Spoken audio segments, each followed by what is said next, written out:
So it's about two TV show hosts, and Hugh's character is overheard telling a joke at a wedding that some might perceive as being sexist. And so my character kind of embarks on a mission to find out exactly what was said and ends up kind of getting involved, posting online, which causes a bit of an explosion. And then she sort of becomes further entwined in his spiral towards cancellation.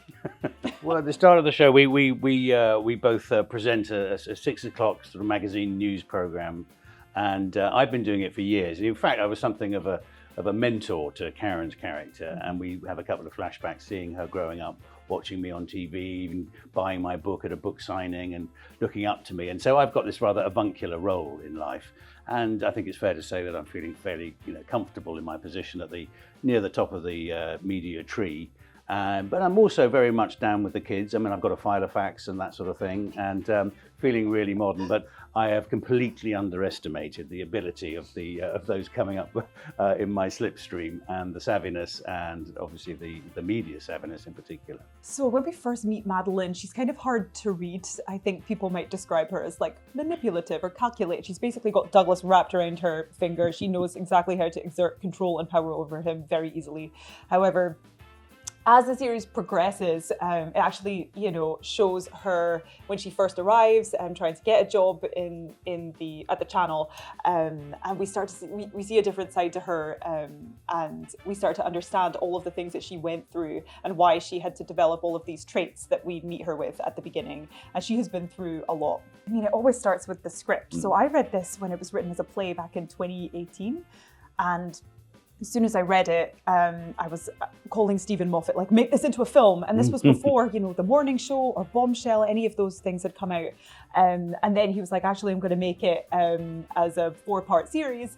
And do you want to play Madeline? I was like, yeah, absolutely. So I've been obsessed with the script from the beginning, but it's a bonus that I get to have this reunion with all the Doctor Who co-stars, for sure. Well, I think that's the skill of good satire, and Stephen Moffat is a great satirist, in that you start off properly laughing at and sometimes with these characters, but certainly at the situation, and then there comes a point where the laughter starts to stick in your throat, and you think, oh, okay, I've been led up a garden path here, and actually I'm being asked to question why am I laughing, and is it funny? This situation that we find ourselves, that our characters find themselves in. And then you start asking, towards the end it really gets quite dark and quite grubby, and you're asking, what would I have done in that situation, as certain situations arise? What would I have done? What is the right thing to do, either in the workplace or as a human being, to your colleagues, your work colleagues, your family, whatever. So I think it does ask a lot of questions, and doesn't necessarily answer them all. There's perhaps one character who doesn't get their comeuppance, and you think, well, is that just because in life there are people who get away with behaviour that they should be called out on? So I'm sorry, I'm being quite vague because I don't want to give too much away, but it is very funny. It's worth watching for that reason alone, and some wonderful performances. We've got great co-stars like Simon Russell Beale and Ben Miles, Joe Wilkinson, and Alex Kingston. So we've got a wonderful cast around us, and it's fairly bubbles along and clicks along, but it does make you think as well. I think the surprising nature of the script, and knowing that that Karen was going to be involved, and the fact that it does take you by, you never quite, it's constantly surprising you, is what I loved about it. That it's funny, that it rattles along, but then it takes turns that you didn't see coming. And that's always refreshing both for an actor and for an audience. Yeah, it was written before a lot of the more recent sort of controversies happened, but it's still incredibly relevant. And I think, as you were saying, like, it really raises some important subject matters about abuse in the workplace, particularly from my character's perspective.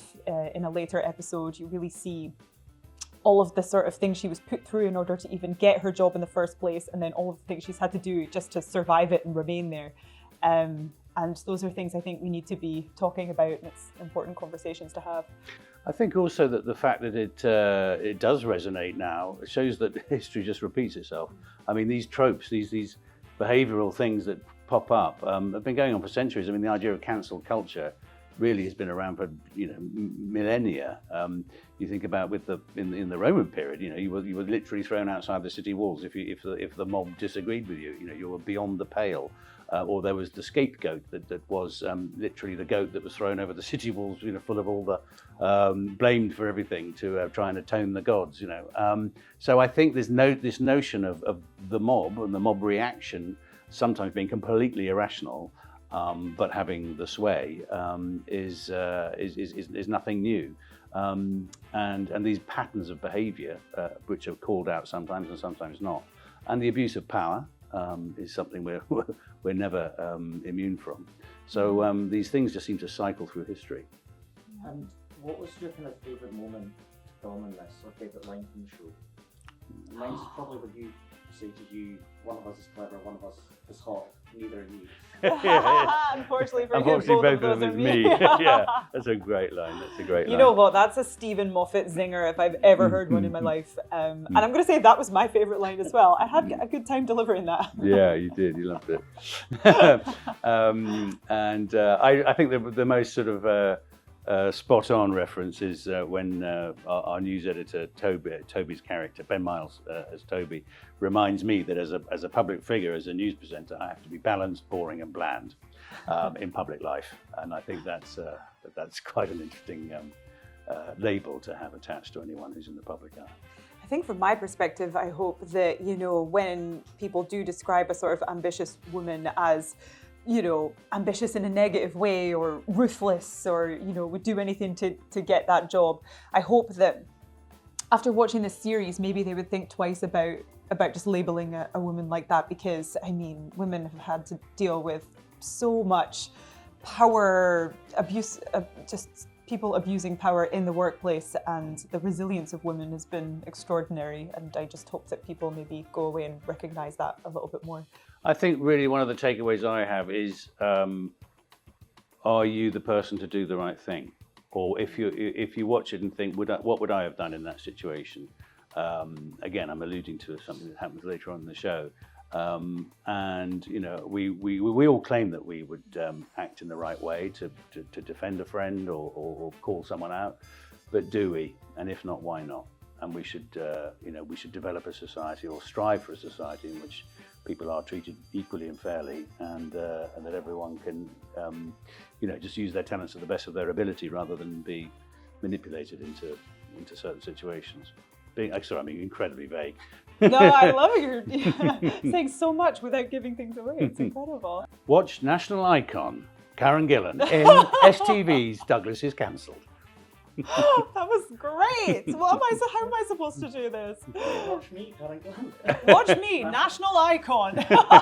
No, you have to make sure you included him saying that, so it didn't just look like I said that. Yeah, but I'm from south of the border. I'm irrelevant. You're in that other country attached to us. Yeah, exactly.